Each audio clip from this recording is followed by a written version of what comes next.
But let me ask you, is it possible that a Nigerian president will go to France for a working visit, then a French president will not leave the same visitor and now travel to Egypt? I was going to ask you that, Barrister. In a couple of seconds after now, I was really going to ask you, the president of Nigeria has gone to France on a working visit, and as he stands, 2 weeks to be precise, the president of France, Emmanuel Macron, is found in Egypt. Barrister, can we just oppose this two relationship? That will tell you that Tinubu lied to Nigerians.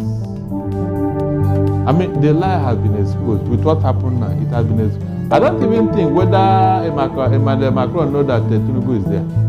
I'm not joking. I don't think so. He went there for medical help. I don't think Emmanuel Macron knows that a Nigerian president is in his country. I don't think so. You can see how these people lie to themselves. Barrister, what is the implication of telling the people the truth about your medical status? Just like we found the king of the UK telling the people what his medical situation is all about. What exactly, Barrister, is the implication of telling your people the truth? When you have that kind of man at the end of affairs, David, don't expect much. I have told you here, a snake will always be long. Somebody who has been lying from infancy, from childhood to adulthood, he lied himself into office. He has been lying all his life. So why are you expecting him to tell you the truth now? Tell me, why?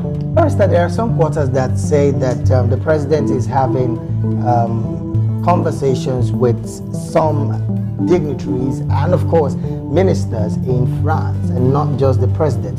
Is there the possibility that Emmanuel Macron, the president of France, would leave his guests to his ministers and travel to the same Africa? Hold on, no. Why are you not seeing Tinubu and the so-called dignitaries talking?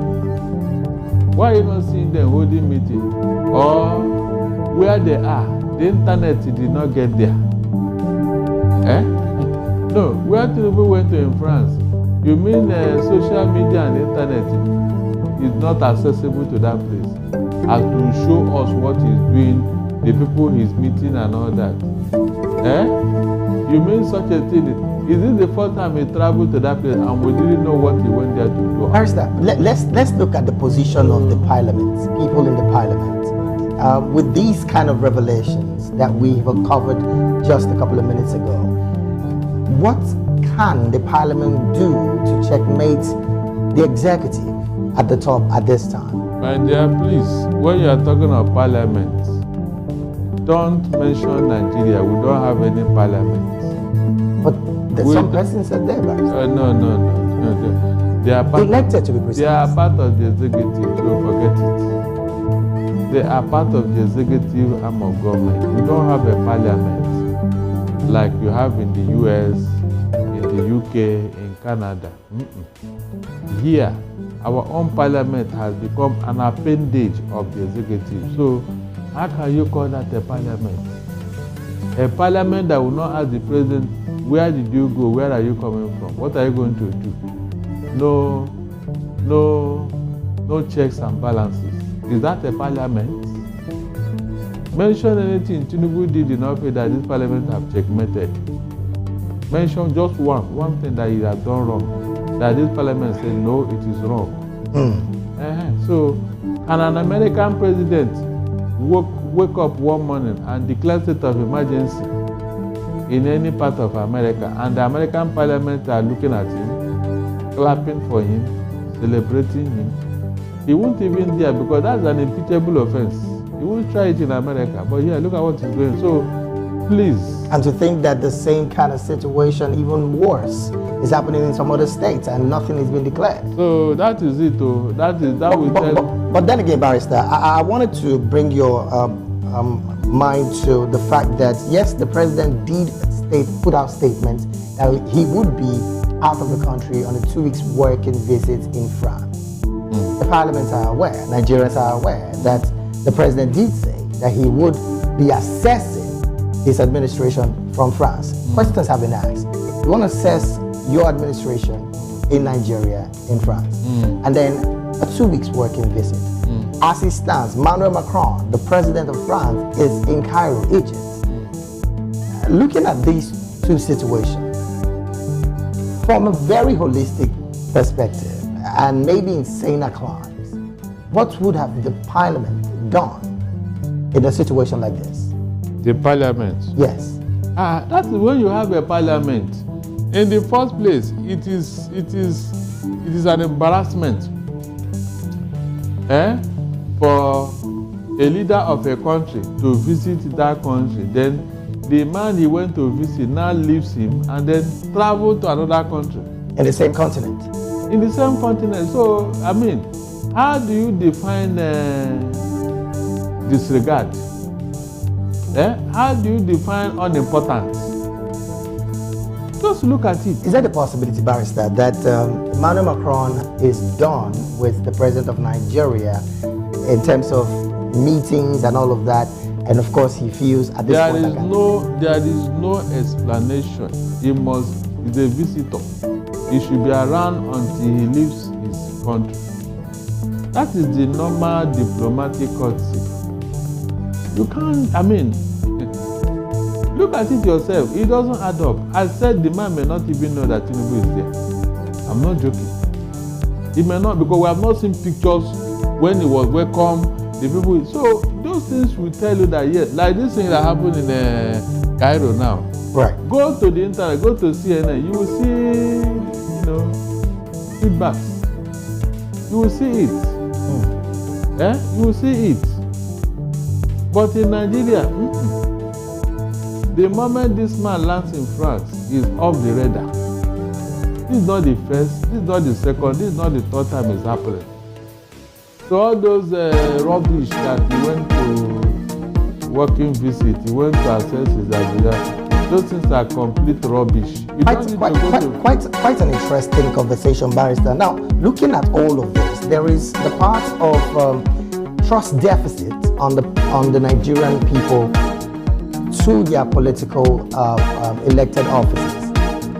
As it stands, Barrister, how can this trust deficit be reduced to the barest minimum, owing to the fact that the people consistently are clamoring for good governance? You would recall that a protest happened today in some parts of the country. Of course, the reason is they're asking for good governance.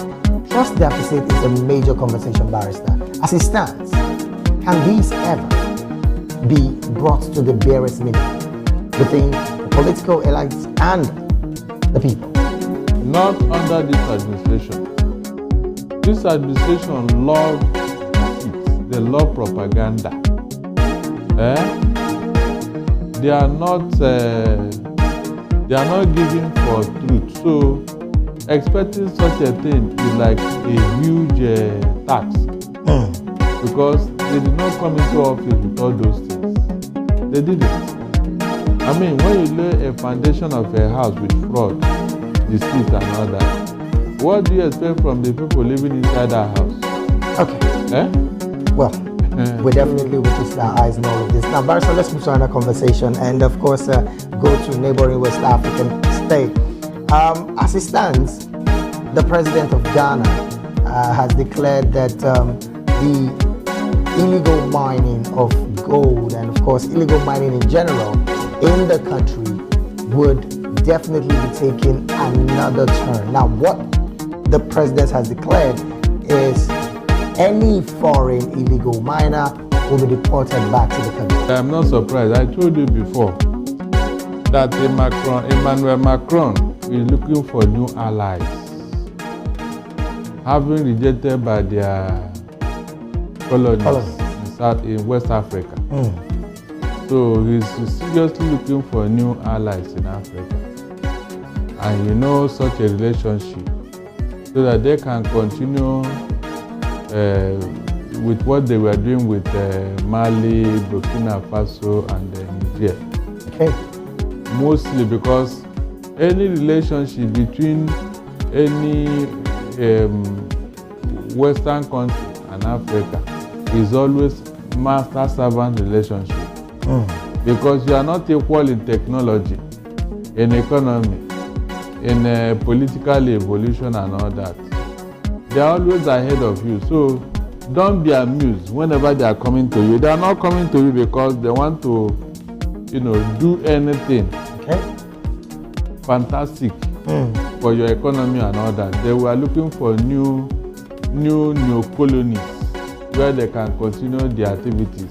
Now, Barrister, when you say they are looking for new colonies where they can continue their activities, is this to say that the signing of this health agreement between Macron and Sisi, that of course has to do with providing medical treatment for Palestinians that were injured in the Israeli war, is this some agreement that has another different undertone in the midst from what you just said? Do you need to be told? Whenever there is such agreement, go and check what is in it for us. That's the first thing you ask yourself. What is in it for Africa or the particular country? It is always they always short change at the end of the day, but they will not spell it out. They are not Father Christmas, especially France. France is not a very good economy as of today in Europe. Now, Barrister, if they are not that good, how come they are looking at this agreement that has to do with 12 economic deals in different fields, including health, transportation, water, and renewable energy? Is it that they have enough to spare to Egypt at this time? Or, like you are implying, Barrister, there are some major undertone that the Egyptian president Al-Sisi is still not aware of? Remember, you are the one that came to them. Abi?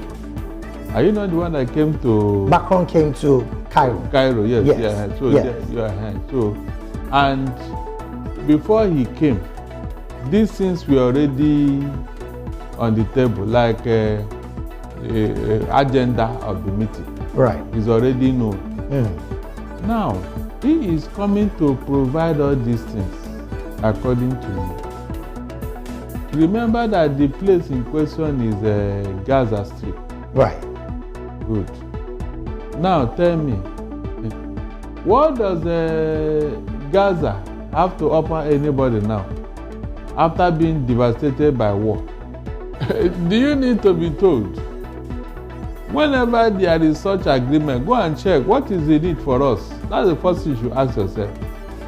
What is in it for Africa or the particular country? It is always they always short change at the end of the day, but they will not spell it out. They are not Father Christmas, especially France. France is not a very good economy as of today in Europe. Now, Barrister, if they are not that good, how come they are looking at this agreement that has to do with 12 economic deals in different fields, including health, transportation, water, and renewable energy? Is it that they have enough to spare to Egypt at this time? Or, like you are implying, Barrister, there are some major undertone that the Egyptian president Al-Sisi is still not aware of? Remember, you are the one that came to them. Abi? Are you not the one that came to... Macron came to Cairo. Cairo, yes. Yes. Yeah. So Yes. you are here. So, and before he came, these things were already on the table, like agenda of the meeting. Right. Is already known. Now, he is coming to provide all these things according to me. Remember that the place in question is Gaza Strip. Right. Good. Now tell me, what does Gaza have to offer anybody now after being devastated by war? Is there anything in Gaza Strip that they will give anybody now? Nothing. Nothing. They are practically living like refugees. So when you are going there to offer whatever, go and check. At the end of the day, they are going to pay through their nose. for all the help they are getting. Remember what You mean the happened? Palestinians? Yes, they will pay. Okay. They will pay by Emmanuel Macron and his French people. They will pay them money. They will pay them money. No matter how long it takes, they will pay them money. Remember when Ukraine and Russia were seriously fighting and America and NATO were giving help? Did you know that help will end up with their mineral resources? Did you know? Today now what happened? Ukraine is holding the short end of the stick. Ukraine has literally been raped because of that war. Because Russia and America are now, scrambling for their mineral resources to pay for the help they gave them and all that. So, whenever such things are going to happen, my dear, don't deceive yourself. You will always be holding the short end of the stick because you have nothing to offer. You are not in a position to even offer anything. Okay. More so, Gaza Strip, Palestine. What do they have? So they are going to remain where they are until they finish paying the debts. Because whatever France is giving them today is going to be paid for. All right. Now, Barrister, looking at the fact that Emmanuel Macron, according to some quarters, is in some deep waters in his country in terms of confidence. Quite a number of persons are losing confidence in his administration. With these kind of deals, if successfully done, would this in any way maybe up his CV with his people again? No, it will not though. Rather, he's looking for a way to show up the economy of France, one way or the other. He believes that though the Arab nations may be the one to pay for this construction. this deal, because already there is a meeting to that effect. Like I told you, yes, Gaza Strip or Palestine are not in a position to offer anything right now. Right now, Okay. they are not. They have nothing to offer. Okay. So everything they are getting now is aid. And from the Arab nations. Yes, Arab nations are the one champions. So any country that is willing to offer that aid will be expected to be receiving this payment from the Arab nation or from the contributions from all over the world. Okay. That is the way I'm looking at it. So France is going there so that he can be part of the donor nations in all areas of their economy. And then he will be paid at the end of the day. This is more like an economical decision on the part of France and Macron as concerning the reconstruction of Gaza. Yes, all of them are now, even any country that is going to Gaza now to offer help, they are looking at the money that will be coming from the Arab nations. Yes, because they know that they will be paid. It's as simple as that. That's an interesting one, Barrister. But then